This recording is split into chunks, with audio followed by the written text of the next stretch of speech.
All right, so good morning, crew, and welcome to Crew Talk. This is going to be a new feature that we're going to do here at Bombers, trying to share more messages with the community of topics of interest, things that you're interested in, but also meet some of our members, do some spotlights, that kind of thing.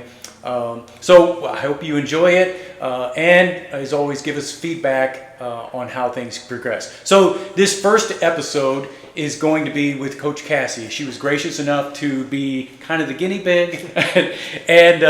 So Cassie, if you could just introduce yourself to the members, give us a little bit of your background, that kind of thing. All right. I'm Coach Cassie. I have been coaching at Bombers for 7 years, and I've been a member for 10 this coming March. I grew up in Florida for my high school years. A little bit of my athletic background. I was a tennis player and a volleyball player. I got injured my junior year and kind of wasn't able to do a lot of things. And then when I went away to college, I started doing some strength training with a friend of mine who was a ballerina. And that sort of re-engaged me into some fitness in my adult life. And then got married, moved back to Florida with my husband, and after my oldest was born, I kind of hadn't done anything for a while, and I was like, you know what? Maybe I should train for a half marathon. Just something to get me going and doing start something. small, just start a half. Small. Yeah. So a friend of mine was doing a Galloway program, which is a run walk, and they all meet together as a big group, 100 people, and you go in different pace groups and do this. And I was like, I can totally do this. And so I trained for about 9 months and was getting ready to run a half marathon and found out I was pregnant again. Yeah. And so being Florida, it was 100 degrees, and I was like, I'm not running this pregnant, not going to do it. And so I had another baby, and right then we moved to a new house, and right across the street from our house was a YMCA. And so I joined there, and they were doing small group personal fitness. They connect new members with a coach, and there was 4 or 5 ladies, and you became a team and did all these competitions together. And so my coach taught body pump. I don't know if you've ever heard that. It's a group strength class with barbells, but not the kind of barbells we use. But it really got me interested in weightlifting, and so I started doing that and got talked into training for a triathlon in the meantime. And I was like, oh, this is a lot of fun. So I did probably 5 or 6 triathlons before I had another baby. And definitely was like, this is great. I love training for triathlons. I love doing strength training. This is a lot of fun. It's manageable as a young mom. And then we moved to Ohio. And I don't know if you know this, but the weather is not great here year-round. Yes. And there's not as much water to train in. And so I was really struggling when we moved to Ohio to find something that just fit what I enjoyed doing. And so I kind of bounced around from a couple different gyms, the YMCA's here, LA Fitness, and I was like, this is not for me. I don't know what I'm going to do. And then I got pregnant again. And so I was like, okay. Towards the end of my pregnancy, I was like, I've got to find something to do to get me reactive. And especially because it was going into winter time. And I was like, I don't want to be outside. What am I going to do? And I was sitting at a women's Bible study at my church, and I heard these women at the table next to me talking about their workout that morning and about how terrible it was.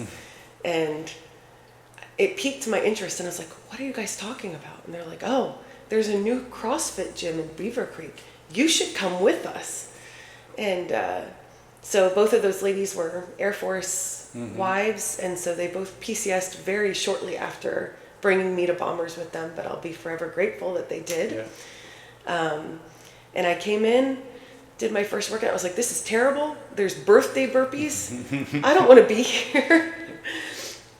When do I come back next? Yeah. And so I was hooked from there. Yeah. And so now you've got 5 kids, right? And managed to be a coach, and you homeschool, correct? Yep. Yeah. So busy activities. It's busy. Okay. So you mentioned that you had an interest in endurance stuff. I mean, at least training for triathlons and a half marathon. So talk to us a little bit about kind of that interest, even still. Yeah. So when Coach Pete started long range, I guess 6.5 years ago now, I told him that I was a little bit interested in running, but I had an old ankle injury from high school, the one that sidelined me from playing tennis. And I was like, do you have any suggestions? Like, do you think I can run on this? It hurts every time I run. And he's like, have you tried running on it consistently? And at that point I was like, kind of not really, in about 7 years. And he's like, well, let's try that first. And so I started following his running program and was like, oh, this is okay, I can do this. And so about probably 2 years into doing his running program, I decided I wanted to do another triathlon.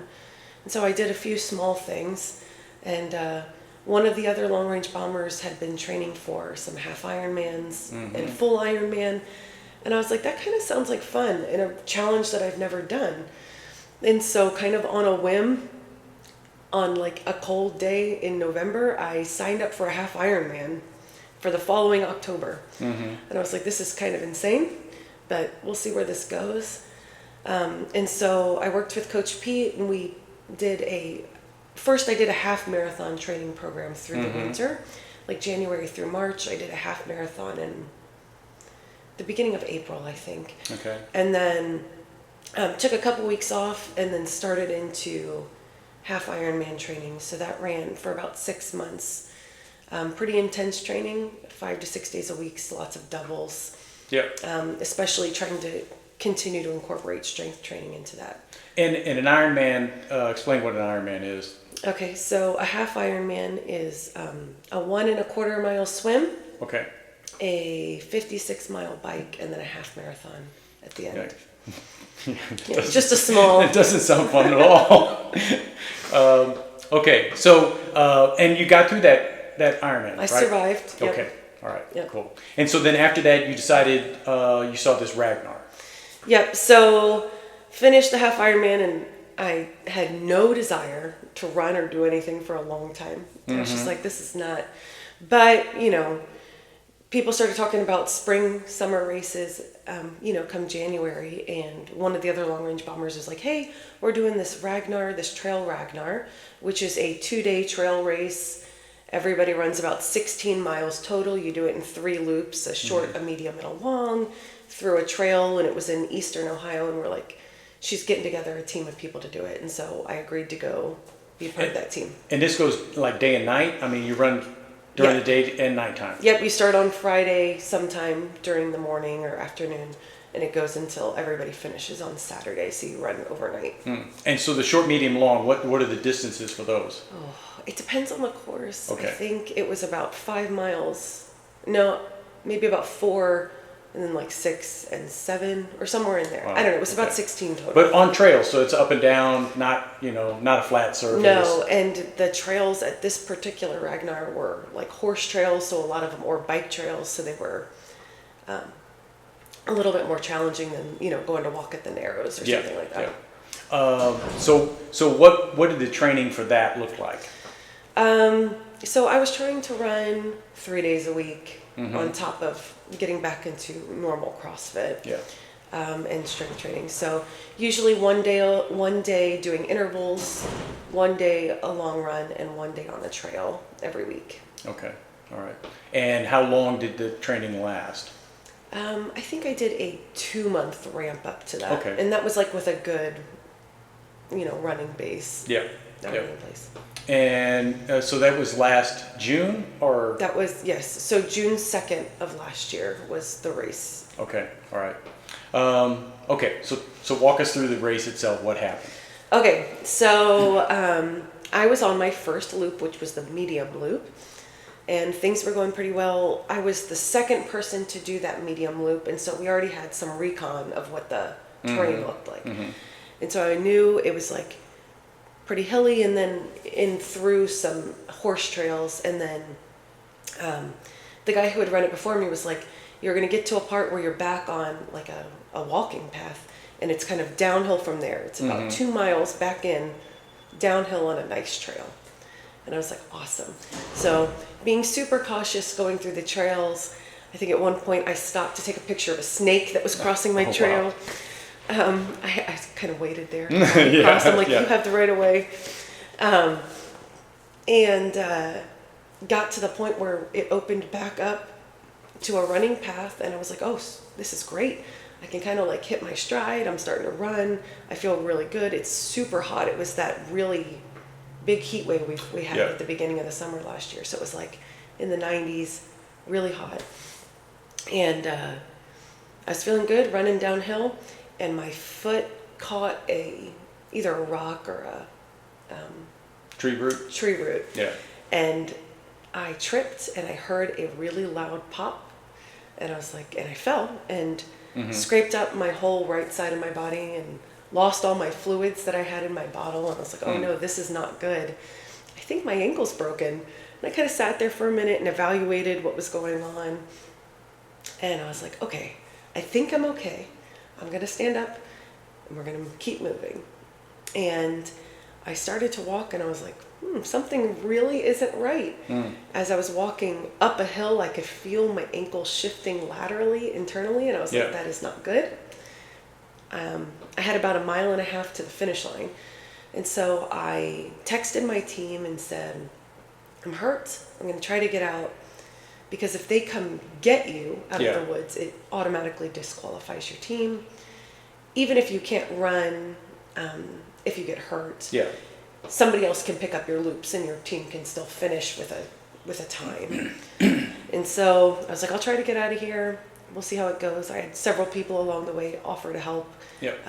So there's other runners on the course. Yes, Okay. And people are, lots of people passing me. I'm got blood dripping down my legs and hands, and so several people helped me kind of clean up, and I eventually made my way towards the finish line where I could hand off our bib to our next runner, and they directed me straight to the EMT tent, and the EMTs looked at my right leg and they were like, that's not so bad. I was like, that's not the problem.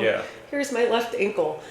And they took my shoe off and they were like, we think this is broken. And so they put a splint on me and sent me to the ER.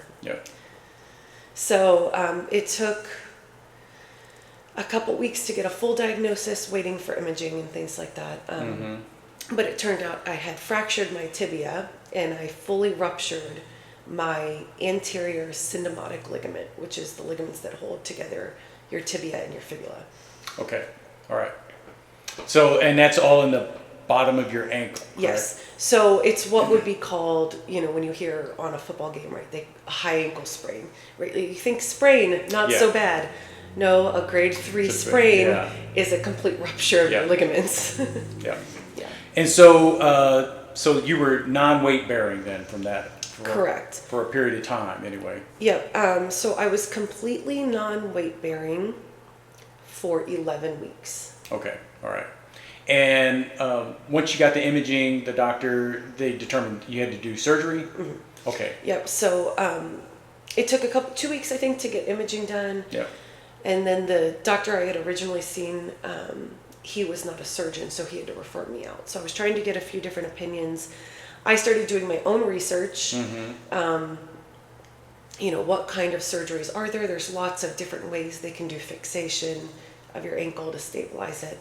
And, watching a lot of football, I was like, okay, I know this thing called tightrope surgery exists. So I started doing some research, and I'm like, well, if those professional athletes get that, and that's what they get to get back on the field, like that's what I want. I want that kind of active life. Obviously not playing football, but Olympic weightlifting and running and being active for the rest of my life. And so I was like, okay, now I need to find a surgeon who will do some sort of fixation like that, that'll allow dynamic movement for the rest of my life. And so the surgeon, so you had the surgery, and the surgeon, did they give you like some restrictions for what you could do for training? Did he encourage you to do training, or did they encourage you to not? So it was kind of funny because they pretty much told me that PT was useless until I was weight bearing. But as soon as I got out of my cast, as soon as I got my stitches out, I guess. Yeah. I started working with Mobility Fit and Kaylee, and we started getting my toes and ankle moving again through some gentle movement. So that was 6 weeks post-surgery for me, I think. Yeah. Getting my stitches out. Maybe not. Maybe it was only 3 weeks. Okay. It was pretty quick that we were starting to move toes and I got into PT. Yeah. And so when they cleared me to start doing more movement, I was already doing PT, and they were like, "Oh, you're already doing PT? That's so early." But he was like, "I feel like that wasn't very useful." And I'm like, "I think it's super useful." Yeah. Because I was already so stiff because it was 3 weeks post-op, plus I had 3 weeks before that I had already not been using it and had been in a cast before that as well. And you know, I think that mentally that kind of stuff is helpful as well, because if you're used to being active and then suddenly you're not, that's really hard to kind of deal with. Oh yeah, because you're dealing with the emotional implications of that too, right? Like being non-weight bearing, you don't, and also not only not weight bearing, I was instructed to have my foot elevated as much of the day as possible above my heart, right? Trying to keep swelling down. And that was something that Kaylee and I had talked through, like your overall recovery will be aided by your ability to keep swelling down. Yeah. And so really the majority of my day was sitting with my foot up and not being able to do really anything. Couldn't even really get around my kitchen to cook, can't drive, you know, very limited in what I could do. So having some tasks that I definitely needed to do for my ankle, it was really good emotionally for me as well. So at what point did you, because I know you came back into the gym and you started doing modified WODs, but how did that go? How did that transition come in? I think so. I was, that weekend I got hurt.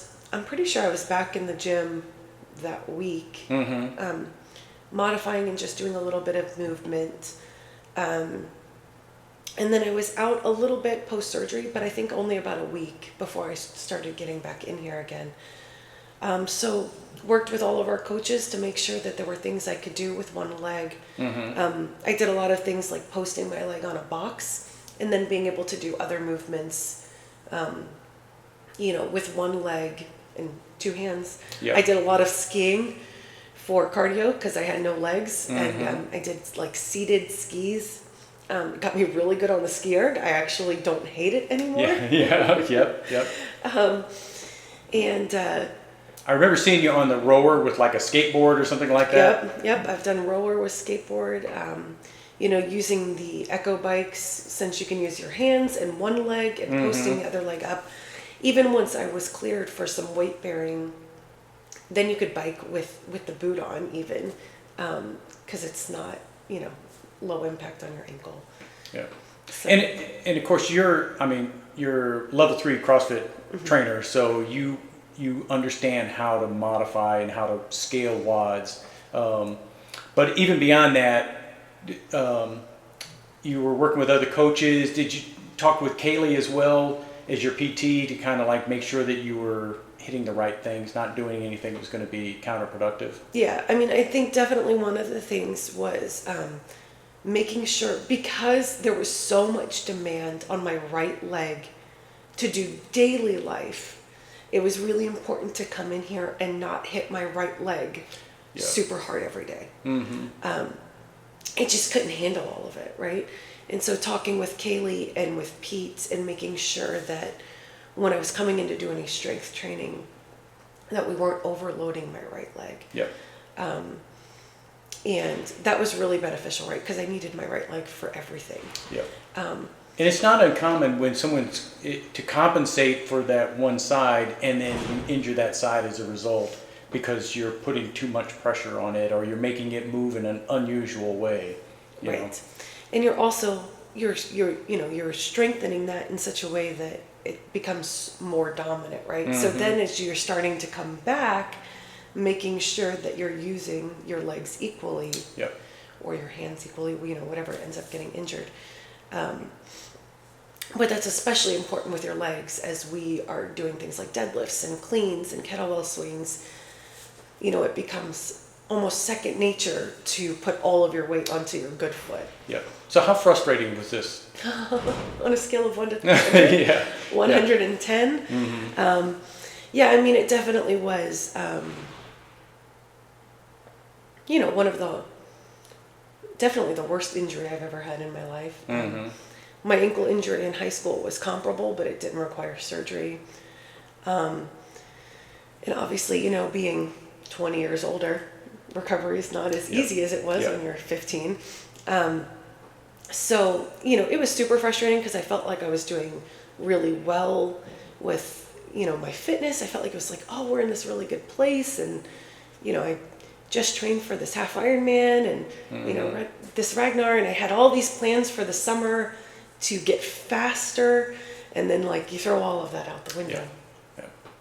Yeah. So once you became weight bearing again, so how did you restrain yourself at that point to make sure that you didn't go too overboard? Yeah, I mean, that's really when you rely heavily on your coaches, right? Just making sure that, you have people around you who are going, you might feel like you can do that, but that is not the smart choice for today. And obviously, learning to listen to your body, there were a lot of things that were super challenging when I first came back. And there's things that are still really hard, and it's been 7 months since surgery. But things like thrusters, front squats, things that really require a lot of forward motion of the knee were almost impossible at first. And now they're still really challenging. And so really just listening to my body and being vocal to the coaches, I can't do this. I need a modification for today. Burpees are really challenging still. Lots of jumping, lots of pushing back through that toe. That's really painful still. And so it's okay, I can't do a burpee, coach. What do you want me to do that'll give me the same stimulus? And even if I know the answers, sometimes I'm out of ideas or I fall into a pattern of doing the same thing over and over again. And, one of our coaches will have a fresh idea. I think it was 3 weeks ago we did that. We did a WOD with biking and burpees. Yes, right. And I was like, I can't do that many burpees. And Lily was like, do slam balls. Because I've modified burpees a lot of different ways. Sure. And she was like, I really think that'll get your heart rate up. It's still a full body contraction. Yeah, absolutely. And it absolutely destroyed me, right? I was like, this is terrible. I can't raise my arms for days. But, so it was really great to have somebody else just, jump in and say, hey, this would be a great option for today. Yeah, that's great. So now you say you're nearly back to 100%, or how do you feel now? Yeah, I mean, I would say I'm probably at 90%. Okay. So talking to the surgeon going into it, I know it was a 9 to 12 month full recovery. And, they suggest 6 to 9 months of PT. So, we're getting close to that now. I started doing a little bit of interval training on short, 60-meter jogs, trying to work on some foot cadence. I've started doing some jumping over the last couple months. I think I did some 12-inch box jumps not that long ago. But it still will get a little aggravated if I do too much to it. So still trying to restrain and not do too much. But I'm hoping that in the next, as it starts to get a little bit warmer, that I can start adding a little bit more running back in. I think the doctor said 12 months until I was back on a trail running. So Okay. All right. we're getting close. Good. So is there anything you have to add that I didn't ask you about, or anything else that you would have advice-wise maybe for people who are going through a similar situation? Yeah, I mean, I think the biggest thing is if you've got an injury, you don't need to stop moving, right? Your body probably needs the movement of some kind. And so come in and talk to us. We've got great resources as coaches, and especially having Mobility Fit here as well. Just making sure that we're working together as a team with, our PTs and making sure that our athletes are healthy and can move well, and we've got modifications for everything, and our coaches are super knowledgeable, and it's been really great to have that resource. Yeah. So Cassie, thanks. That's great advice. I appreciate you doing this interview with us. And crew, I hope you enjoyed it as well. Going forward, if there's topics that you'd like to hear addressed, or people that you would like to see interviewed, let us know, and we will try and get that taken care of for you. So otherwise, thanks very much for tuning in.